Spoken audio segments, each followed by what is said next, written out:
All right, let's dive right in. The analysis we're breaking down today makes a pretty striking claim that the Republican Party has gone through a massive ideological transformation.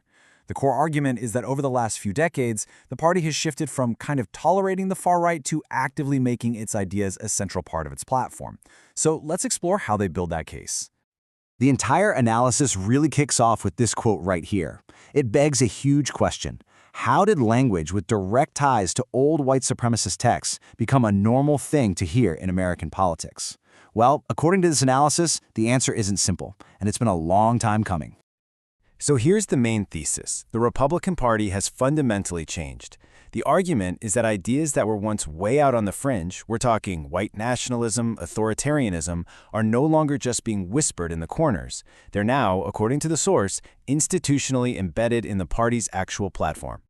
Now, to really get what they're arguing, we've got to be clear on the terms. The source uses some pretty specific definitions. So you have the far right, which is all about ultranationalism. Then white nationalism, which has the specific goal of a white ethnostate. And finally, fascist-leaning ideologies, which are built around a cult of personality and myths of national greatness.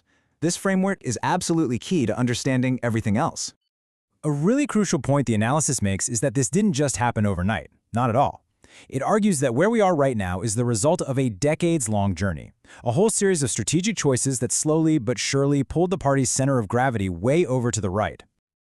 The source material has a name for this process, the ratchet effect. Just picture a ratchet wrench, you know? It can only click in one direction. The argument is that every time the party made a deal with an extremist movement, its ideological baseline would click one notch to the right, but it could never click back. And this timeline here, it really tracks that ratchet effect in action.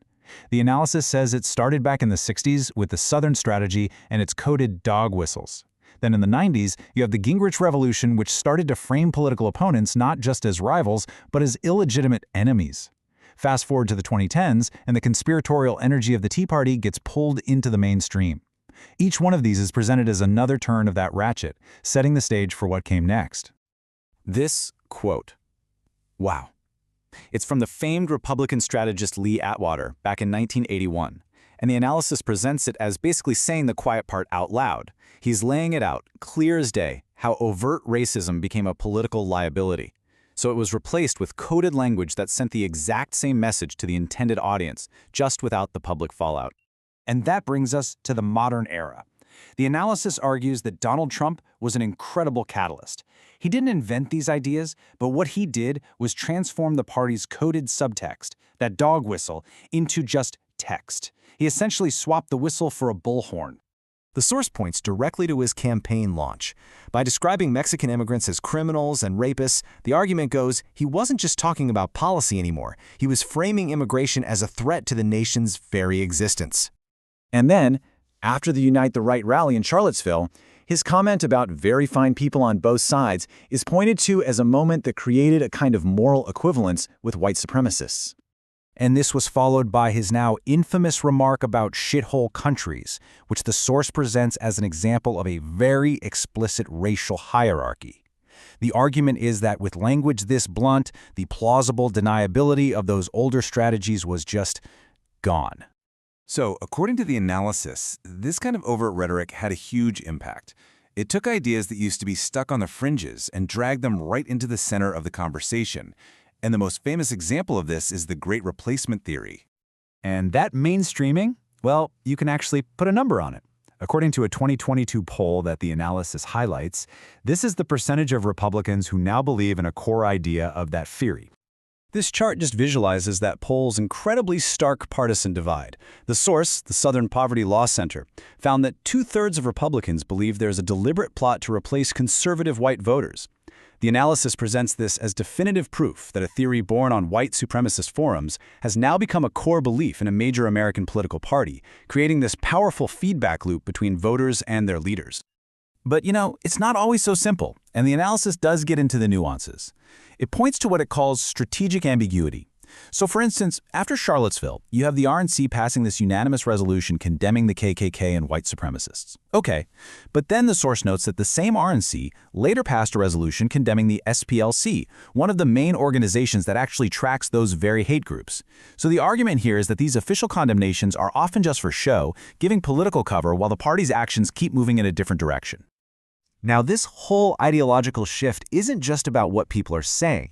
The analysis argues that these ideas are now being translated into concrete policy, into a detailed blueprint for how to actually govern.